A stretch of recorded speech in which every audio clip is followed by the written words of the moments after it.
برادران عزیز، من این دریای درفشان من خیلی و یاد دارد. من خیلی کنده های کنده آوردگی و من خیلی چیزا داره.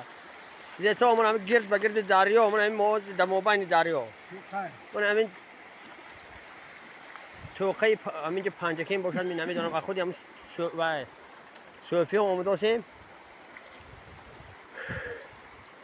من دیدتون به طرف نشده التماس برایتان کاویم.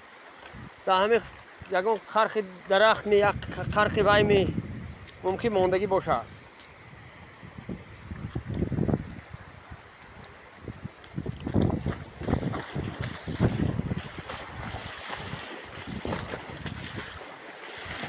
کمتر مردی دست دادن در کار نه برادر و برایتان.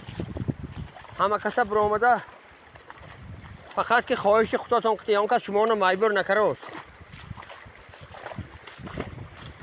از روی وجدان برایتان برادرها.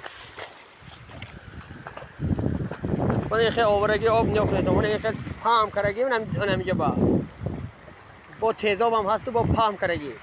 همین خرق به خرق کافتن در کار برادرها. التماس برایتان.